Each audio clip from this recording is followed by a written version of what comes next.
उत्तराखंड के हरिद्वार में भूमि घोटाले मामले में तगड़ा एक्शन हुआ है।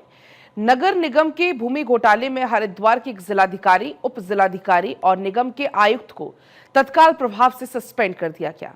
पुष्कर सिंह धामी सरकार की इस कार्रवाई से अधिकारियों में हड़कंप मचा हुआ है। इस रिपोर्ट में आप देखिए।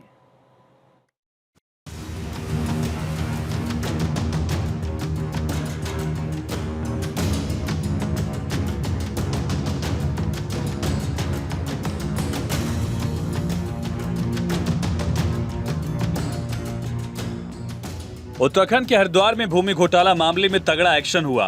पुष्कर सिंह धामी के नेतृत्व में पारदर्शी और जवाबदेह शासन की दिशा में ठोस और निर्णायक कदम उठाए जा रहे हैं।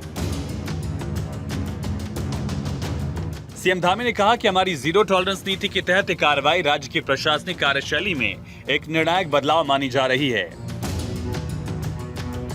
उन्होंने स्पष्ट संदेश दिया कि चाहे अधिकारी कितना भी वरिष्ठ क्यों न हो, भ्रष्टाचार किसी भी स्तर पर बर्दाश्त नहीं किया जाएगा। इसी कड़ी में नगर निगम के भूमि घोटाले में हरिद्वार के जिलाधिकारी, उप जिलाधिकारी और निगम के आयुक्त को तत्काल प्रभाव से सस्पेंड कर दिया गया। मुख्यमंत्री पुष्कर सिंह धामी सरकार की इस कार्रवाई से अधिकारियों में हड़कंप मचा हुआ है। ये पहला ऐसा मामला है जिसमें पद पर रहते हुए एक जिलाधिकारी, नगर निगम के आयुक्त और एसडीएम को एक साथ सस्पेंड किया गया हो। भ्रष्टाचार को लेकर हमारा बिल्कुल स्पष्ट मत है। हमारी नीति बिल्कुल जीरो टॉलरेंस की है। किसी भी कीमत पर देवभूमि में भ्रष्टाचार स्वीकार नहीं किया जाएगा। हमारी सरकार भ्रष्टाचार को जड़ से समाप्त करने के लिए लगातार काम कर रही है। सीएम धामी की जीरो टॉलरेंस नीति के तहत अब तक कई वरिष्ठ अधिकारियों पर भ्रष्टाचार, पद के दुरुपयोग, आय से अधिक संपत्ति, वित्तीय अनियमितताओं के आरोपों में कार्रवाई की गई है। बीते 3 सालों में कई वरिष्ठ अधिकारियों से लेकर कर्मचारियों तक पर गाज गिरी। हरिद्वार जमीन घोटाला मामले में 2 आईएएस, एक पीसीएस अफसर समेत कुल 12 लोग सस्पेंड हुए।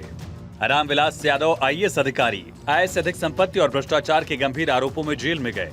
किशन चंद आईएफएस अधिकारी पद के दुरुपयोग और आय से अधिक संपत्ति के मामले में जेल गए। आरबीएस रावत पूर्व आईएफएस अधिकारी, पूर्व चेयरमैन यूके SSSC परीक्षा धांधली मामले में जेल हुई। हरमिंदर सिंह बवेजा उद्यान निदेशक, बागवानी विभाग में भ्रष्टाचार, वित्तीय अनियमितताओं के कारण निलंबित किए गए। अमित जैन वित्त नियंत्रक, आयुर्वेद विश्वविद्यालय, भ्रष्टाचार संबंधी आदेशों की अनदेखी, वित्तीय नियमों की अवहेलना पर अनुशासनात्मक कार्रवाई हुई। भूपेंद्र कुमार उप महाप्रबंधक वित्त परिवहन निगम, रिश्वत लेने और वित्तीय गड़बड़ी के आरोप में निलंबन हुआ। विजिलेंस द्वारा विस्तृत जांच चल रही है। महिपाल सिंह लेखपाल रिश्वत मांगने के मामले में रंगे हाथ पकड़े गए। भ्रष्टाचार निवारण अधिनियम के तहत मुकदमा दर्ज हुआ। निधि यादव पीसीएस अधिकारी, कई मामलों में भ्रष्टाचार की शिकायतों के बाद जांच शुरू हुई। आरामदत्त मिश्र उप निबंधक, स्टाम्प एवं रजिस्ट्रेशन विभाग, स्टाम्प शुल्क और भूमि पंजीकरण में अनियमितताओं के कारण निलंबित। वीपी सिंह, डॉक्टर कुलदीप सिंह और यशपाल सिंह राज्य कर विभाग के अधिकारी। इन वरिष्ठ अधिकारियों को कार्य में लापरवाही, भ्रष्टाचार के संदेह पर तत्काल प्रभाव से निलंबित किया गया। राज्य में आयोजित कई भर्ती परीक्षाओं में नकल और पेपर लीक जैसे मामलों को बेहद गंभीरता से लिया गया। मुख्यमंत्री धामी की स्पष्ट मंशा है कि युवा पीढ़ी को साफ सुथरा, निष्पक्ष अवसर मिले। अब तक 57 नकल माफिया जेल भेजे गए। 24 आरोपियों पर गैंगस्टर एक्ट के तहत सख्त कार्रवाई की गई। इससे संदेश गया कि राज्य में कोई भी परीक्षा प्रणाली के साथ खिलवाड़ नहीं कर सकता। 100 से भी ज्यादा नकल के मामले में फैले भ्रष्टाचार को पूरी तरह से समाप्त करके जड़ से समाप्त किया और 100 से ज़्यादा नकल माफियाओं को जेल की सलाखों के पीछे भेजा। इसके अलावा भ्रष्टाचार के अन्य मामलों में भी 200 से अधिक लोगों को अभी तक 1064 जो हमारा टोल फ्री नंबर है, उस टोल फ्री नंबर पर शिकायत मिलने पर गिरफ्तार किया गया। धामी सरकार ने स्पष्ट कर दिया कि सिर्फ वर्तमान में कार्यरत ही नहीं, बल्कि रिटायर्ड हो चुके अधिकारी भी जांच के दायरे में आएंगे अगर उन्होंने अपनी सर्विस के दौरान कोई अनियमितता की हो। रिटायर्ड अधिकारियों पर भी गिरी गाज। कुशाल सिंह राणा और राजेंद्र डबराल, रिटायर्ड लेखपाल, जमीन कब्जाने के आरोप में मुकदमा दर्ज किया गया। आयुर्वेद विश्वविद्यालय के पूर्व रजिस्ट्रार मृत्युंजय मिश्रा पर भ्रष्टाचार की शिकायतों के आधार पर जांच प्रक्रिया जारी है।